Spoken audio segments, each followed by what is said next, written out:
You dress how I dress. Yeah, he does dress very like you. You don't have the green sneakers though. I googled you first. And Did you? Got it. Got it. Did you really?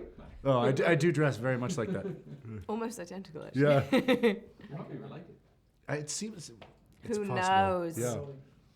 So, welcome to Sydney, guys. I mean, Thank how you. have Thank you you. enjoyed your stay so far? I just got here this morning. Yeah.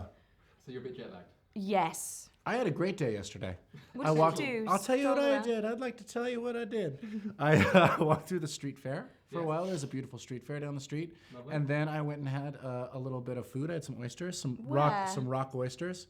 Good Just seafood in Sydney. absolutely. And then I went to the Museum of Contemporary Art, Oh, how is it? well, I'll tell you what, it's free, so that you can bring your family and you can go see some beautiful contemporary art, and then have a stop at the gift shop. Did you go to the Contemporary Art Museum? I did. Oh, I thought you were joking. No, Didn't know if I I'm not quite cultured bought it. enough to go to the contemporary No, I art. didn't know you were into that. So, Emily, looking back over the last couple of years, I mean, Matt Damon, Ewan McGregor, Benicio del Toro, you've had some amazing leading men. How does Jason stack up? He's well up there with all of them. Yeah. Yeah. We're tie for 4, right? All across the board. Yeah, exactly. And obviously, your last leading lady was Miss Piggy. Yes, absolutely. She wins. Thank God. Yeah, she wins this one. God.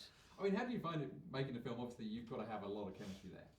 You know, Well, I think you're- this film was very reliant on it. you Yeah, know, because absolutely. you know, there's no really complex premise, and I think it really is even though it's really funny and the situations the couple are in are really outrageous. Yes.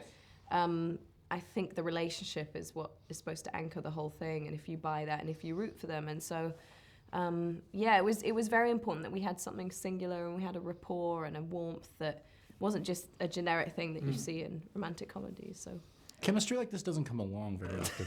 do you mean awkward and a bit? Yeah. Okay, a bit good. strange. Bit Yeah. strange, yeah. I mean, when you're writing things like this, I mean, do Yes. you draw from your own personal experiences? A little bit, and I try to extend them into the awkward realm.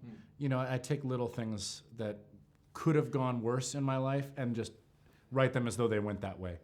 Usually, I've learned to cut them off at the pass, but occasionally I'll let something get really awkward just to see what happens. So, in your normal life, have you ended up in Michigan, growing a mad beard and running around shooting?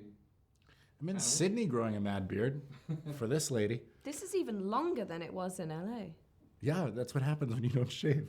It just keeps getting longer. you really It'd be just weird if keeping it on got growing it? shorter. Yeah, I'm not going to shave till August. Wow. Yeah. Was it a It's fake less beard in the patchy film? now, I gotta say. Yeah, you know what? I grow a really patchy beard. I'm never going to be a complete man. It grows in patchy. I bet yours isn't patchy. I feel I like have a you can couple of grow, little areas, like Yeah. here, that don't quite join but you up. look like you Okay. can grow a full beard. Yeah, it's not bad. Yeah. This guy can't. And it grows in bright red. I don't know why I'm laughing at that. But Yeah. So, Emily, I mean, what is it that attracted you to this project? I really wanted to work with Jason again, Aw. and it was such a great female role. You know, she was really funny and warm and buoyant and kind of a cool chick, and I just got sick of reading romantic comedies where it's just the girlfriend part, which is rather thankless. And so I think the even playing field, thing that this film had was really appealing to me. And also, you had a great supporting cast in it as well, like The Yes. best. Chris Pratt and Alison Brie. I mean, I how know, good they're were they? fantastic. Oh, I mean, they were just amazing. And they literally knocked it out of the park every time you cut to them. Alison Brie and Chris Pratt are both kind of comic geniuses. Yeah, yeah. I found it really hard to be in scenes with both of them. Yeah, absolutely. I mean, at working on a comedy, Emily, I mean, were you in stitches all the way through, or? Yeah, I have You're no like self-control straight-faced. with that kind of stuff. And Yeah. it was like that in the other comedies that I've done as well. It was just, I find it very, very hard to keep a straight face when people are doing everything they can to make you laugh. And you're quite good, actually. You hold it together quite well. Oh, it's only because I'm terrified of costing the production money. I got screamed at once when I was younger because I do, plenty of improv. Yeah. And my boss at one point yelled at me, "Every time you laugh, it costs me thousands of dollars."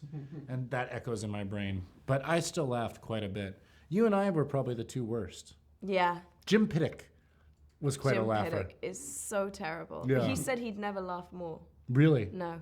And That's a sign Alison of Brie good never Yeah. breaks. She never breaks. Yeah. She's got it together. And I mean, but I guess working with Nick for so long now, and writing together, you kind of know what's happening, but you were still laughing on set. Well, people did surprising things Yeah, every day. yeah. I mean, we always do on our sets. You try not to, but I'll tell you, when these guys start unloading like comedy bombs on you, it's tough not to laugh. Chris Pratt especially can just rattle off a series of hilarious jokes, and you're just left helpless. And can you talk a bit about working with Nick? Because obviously you've worked on a lot of films together. Yeah. I mean, how is that relationship when you sit down with a blank bit of paper and go, right, we're going to write a film? Well, it starts with an idea. I wrote the first draft of Forgetting Sarah Marshall on my own, and then Nick came on, and that's where we really became kind of writing partners.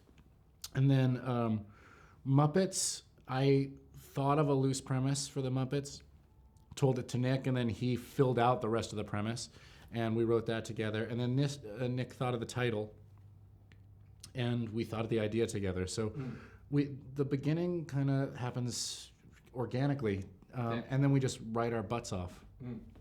And much like a lot of the films you work on, it just has those weird, kind of bizarre, completely askew moments in it. Yeah. I mean, are you constantly thinking of, hey, this character's going on a normal plane, but then we're just going to throw something completely bonkers at them? Yeah, I mean, I think we find it interesting to see people at their worst, especially me.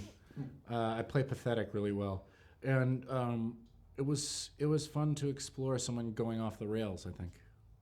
And Rhys Ifans is also in this. Yeah. Fantastic. So, Emily, He's how was he to fantastic. work Well, he's with? such a delight to be around, and he's really sweet, and he brought a fantastic amount of eccentricity to the part, and I think it was cool that role wasn't the sort of classic, together handsome professor. I think Rhys brought just the right amount of oddity to the role, and he was just great fun to do the scenes with.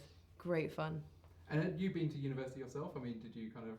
I didn't go recall to going university, back to actually. I didn't go, so it was quite interesting being on campus. Thinking, Yeah. this is probably what I I should didn't go have to been university either. doing. The dum-dums. Yeah, we're a couple of dum-dums. Did it feel it kind of like helped you... That'll be the sequel. Couple of dum-dums. Couple of dum-dums. Fantastic. Does it help fill in that gap in your life now that you, particularly Emily, have been to university and got a doctorate? No. I don't think so. I got the Hasty Pudding Award from Harvard University, which is like a comedy award kind of That's thing. so cool. It is, and I was rejected from Harvard, so it was really fun to Did stand you- on that stage. Did you try out for Harvard? Yeah, got rejected. Well, how come? What's that? How come they rejected you? Because he's a dum-dum. Dum-dum. Straight up dum-dum. Yeah.